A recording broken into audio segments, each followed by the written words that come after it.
there, this is Professor Shannon Gracie. We're working out of the Blitzer text, Introductory and Intermediate Algebra for college students. And today we'll be talking about compound inequalities. So our goals are listed below. Why don't we warm it up by solving this more basic inequality. So pause the movie and see how you do. Good luck. Alrighty, let's see how you did. So we've got parentheses with a negative on the outside on the right part of the inequality. So let's distribute that negative through. We get this result. And if we subtract 7 from both sides and add x to both sides, then we will be able to get the variables on the left and the constant terms on the right, which gives us negative 5x is greater than 5. Now, be careful. We need to divide by negative 5. So what do we have to do with that inequality? Great, we have to switch it. So we're going to get x is less than, oops, this is supposed to be a negative 5. X is less than negative 1. All right, so to graph that, remember, we are going to the left of negative 1. And what kind of ending do we have to put at negative 1? Are we including it? Good, we are not including it. So that means we put parentheses. Now, the solution in interval notation will be minus infinity to minus 1, both with parentheses, and we're good to go. We're all warmed up. Okay, so let's consider this situation here. Shannon has 2 dogs and 2 cats. Yes, I do. Jill has 1 dog and no cats. Nicole has 1 dog and 2 cats. So let's let C represent the set of these people who have cats, and let D represent, so this could be C and this could be D, and D is going to represent the set of these people who have dogs. So if we write the names in for cats, right, who has cats? Shannon has 2 cats, but she also has 2 dogs, right? So we're going to have to put Shannon in the overlap here because I have cats and dogs. What about Jill? Good, Jill has no cats, right? So she has to come over here where she only has a dog. And then Nicole is going to be in the overlap with me, right? Because she has 1 dog and 2 cats. And so this kind of gives you a visual here of, it's called a Venn diagram, of how these sets overlap, what the union of the sets are. So let's take a look. If we just list the set of people who have dogs, in this case, all 3 of us have dogs. So that would be Shannon, Jill, and Nicole. Now, the set of people who have cats are going to be just Shannon and Nicole. So let's look at this. If we were considering the overlap only, those 2 circles do what? Starts with an I. Great, they intersect, don't they? They intersect. So the way you represent an intersection of sets, so if we were to represent the intersection of people who have both dogs and cats, right? So this is dogs and cats. That would be equal to just where they overlap. So it would be Shannon and Nicole because we have dogs and cats. Now, what if we just wanted to find out the set of people who either had a dog or a cat? So if we were to think dog or cat, the way you represent that is the union of sets. And so that would be awesome. a bigger set, right? That would be Shannon, Jill, and Nicole.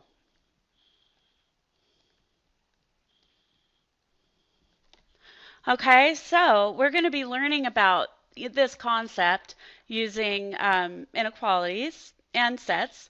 So let's take a look at compound inequalities involving and.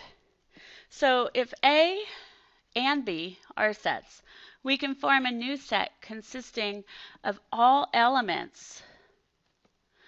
So an element of a set like Jill, Shannon, and Nicole were elements of the sets before.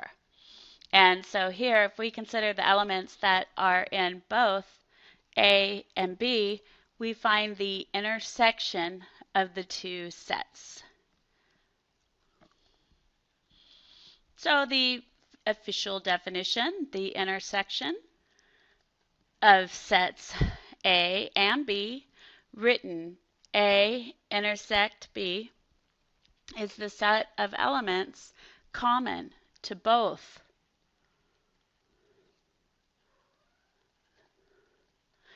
the set A and the set B. This definition can be expressed in set builder notation as follows.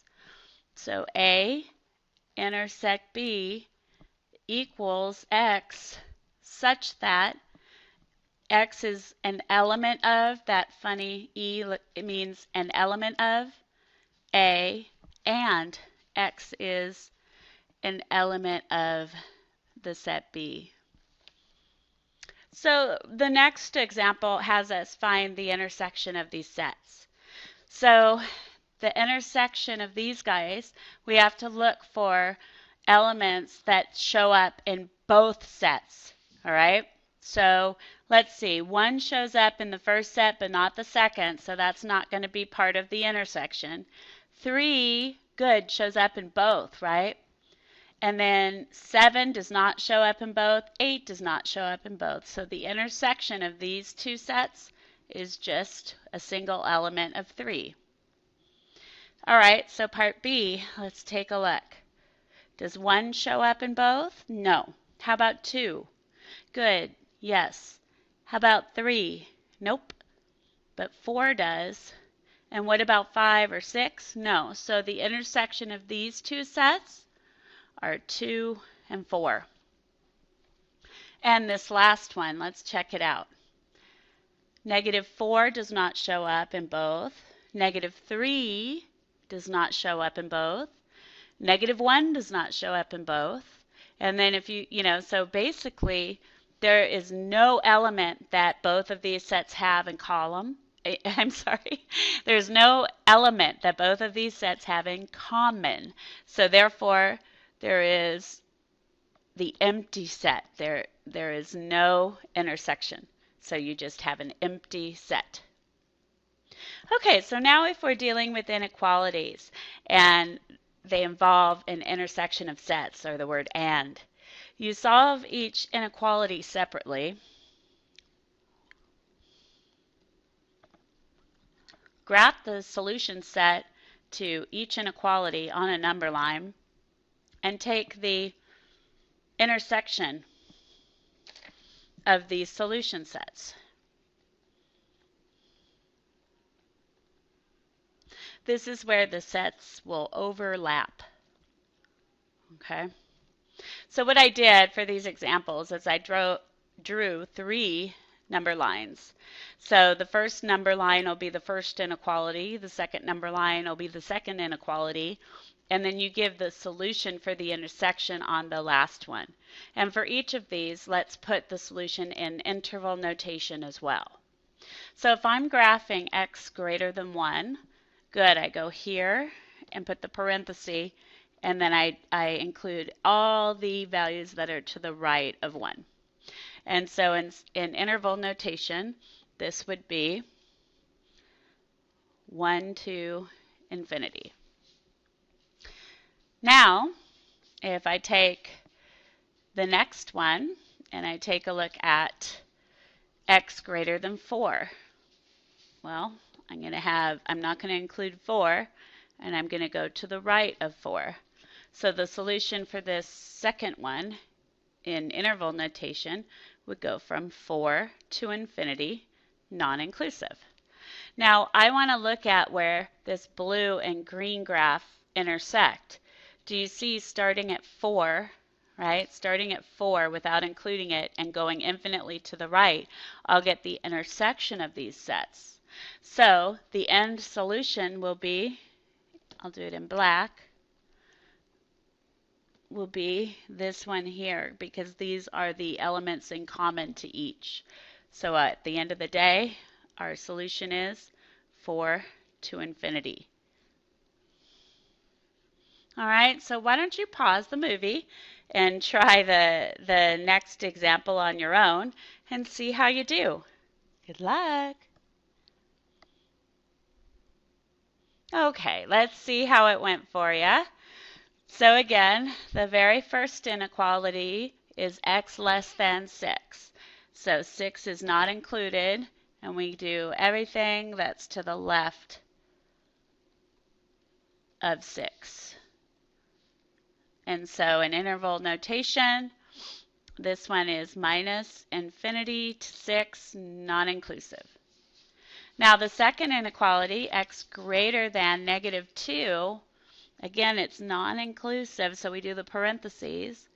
So now we go this way to the right of negative 2 because it's a greater than. So what we'll have is in interval notation, this set goes from negative 2 to infinity. So the overlap of these two sets, you got it, is going to go from negative 2, non-inclusive, to positive 6. Whoa, that one was huge. To positive 6. So we'll have parentheses around each endpoint because they're not included, and our solution set is going from negative 2 to positive 6. And that is the answer. How'd you do? Awesome. All right. So now here's a situation. If you have a situation where A is less than B, it turns out that you can take a look at the compound inequality where A is less than X and X is less than B could be written as A is less than X is less than B. You can't do that for the OR statement. You can't write it in 1. I know some people show you with them written in 1, but it's really not proper math. So with an AND statement, if you can write one happy inequality like this.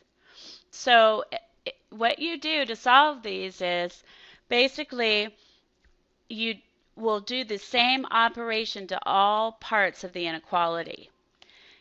So I want to isolate x. To isolate x, I would need to subtract 5. Well, I have to do the same thing to all sides or all portions of that inequality. So I would get an equivalent inequality of 2 less than x and x less than 6. So guess what? The solution set will be, I'll just do it in blue, from 2 to 6, non-inclusive of the endpoints, but everything in the middle. And in interval notation, it's 2 to 6 with parentheses around the ends to show they're not included because I don't have an or equal to. All right, so let's go to the next one. Now I need to add 3 to each side.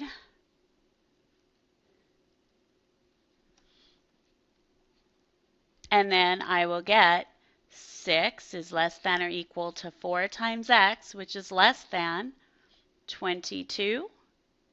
Now I need to divide each side by 4 to completely isolate the variable. So this is equivalent to 3 halves is less than or equal to x, which is less than Good, 11 halves. So, graphing, I will have 3 halves is my left endpoint, and I'm going to put a bracket around it because I have a less than or equal to.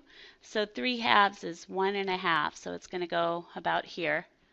And then 11 halves is 5.5, so it's going to go over here, but it's going to be good, a parenthesis, because it's not included, and then I would include everything in the middle. So interval notation will be 3 halves with a bracket around it, 11 halves with the parentheses, and that's the answer. Okay? Let me make sure that looks like an 11. Alrighty. Okay, so compound inequalities involving OR. Okay, so if you have a situation where if A and B are sets, we can form a new set consisting of all elements that are in A or in B or in both. So it'll be a bigger set usually. So this is called the union. You're combining the two sets. So the definition of the union of sets is the union of sets A and B, written as A union B, is the set of elements that are members of set A or of set B or of both sets.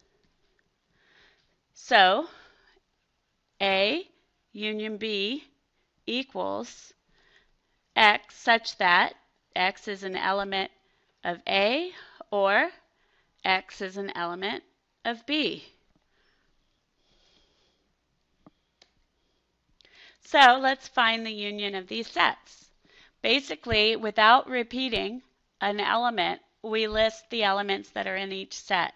So do you see we'll have 1, 2, 3, only put the 3 once, 7, and 8. All right, this guy will be A, B, C, and good, Z. And lastly, we'll have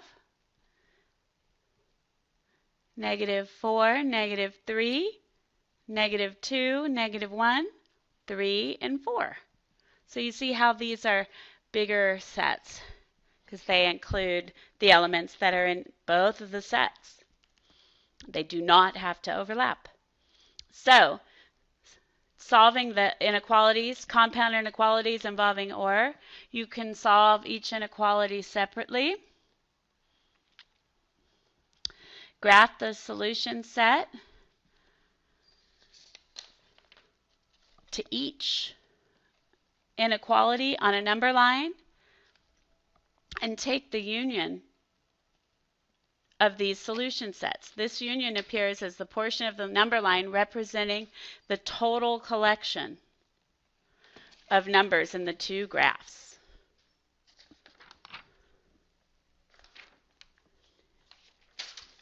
All right, so here we go. Solve each of these compound inequalities. So first one, x greater than 0. So it's not including 0, and it goes infinitely to the right. So this one would have 0 to infinity.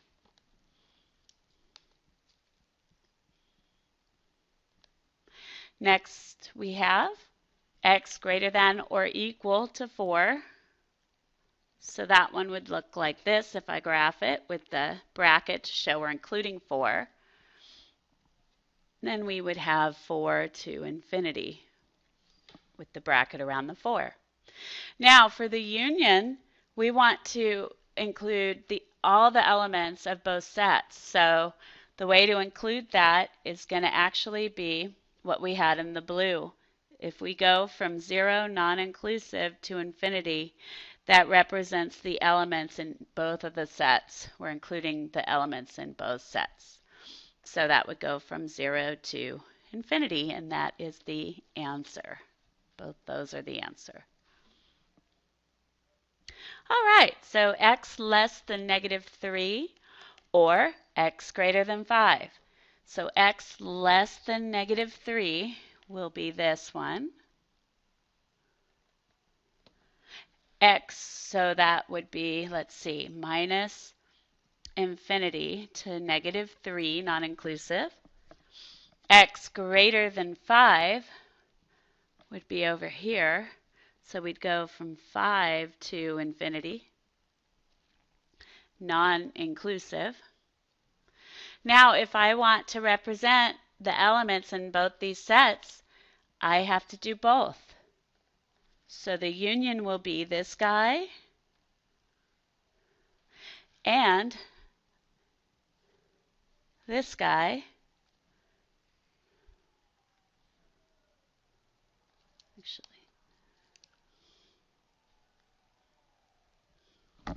So then in interval notation, it would be minus infinity to minus 3 union 5 to infinity.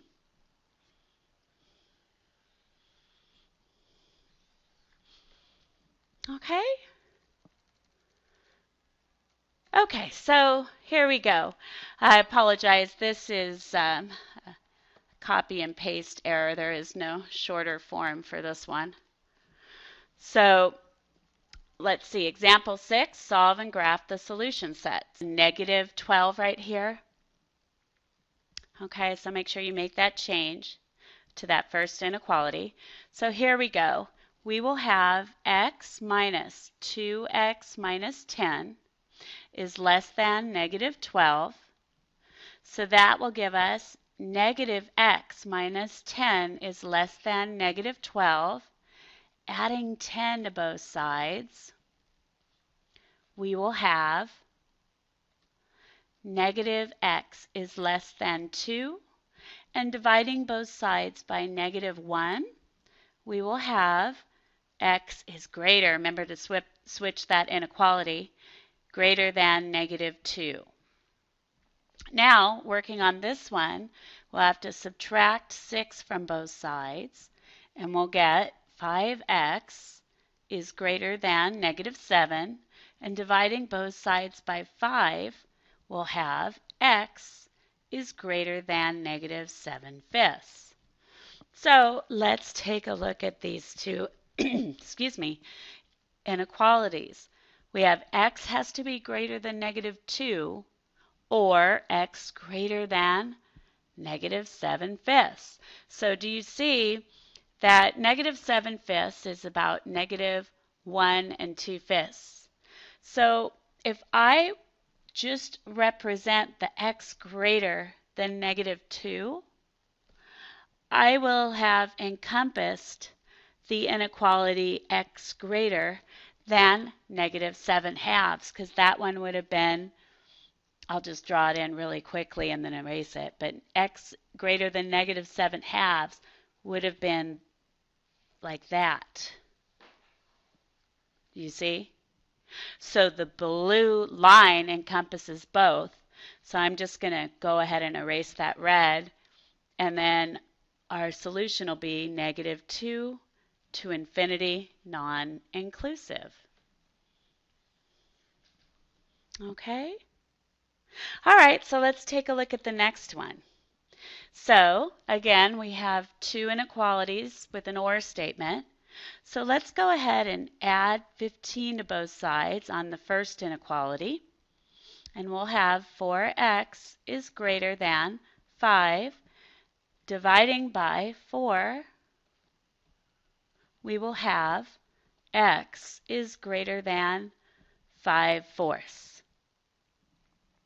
Now, if we take a look at this one here, if we want to multiply both sides by 4, then what will happen is we will get the fraction out of there. So this will give us 4 times x over 4 minus 1.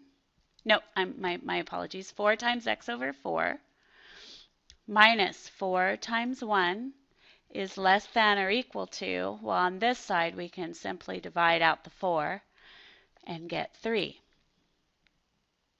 So here we have it.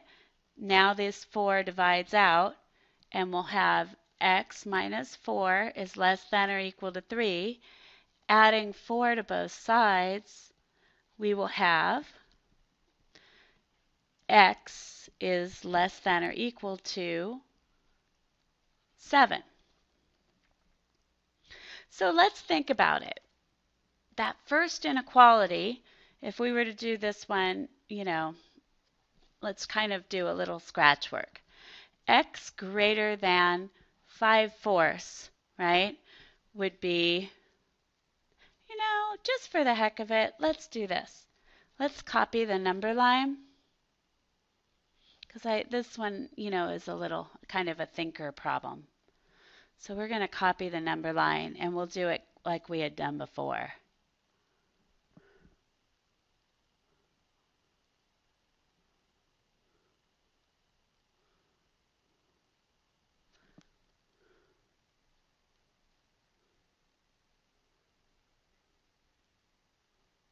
Okay.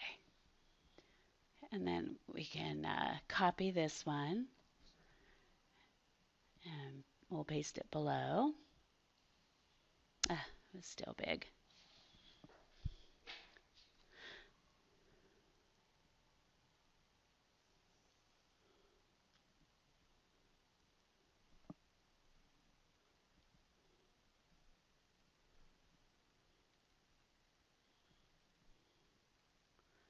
Okay, so let's take a look at what we have going on. I think they're pretty much lined up. So for the very first one, we can do that one in blue. X has to be greater than 5/4, which is 1 1/4.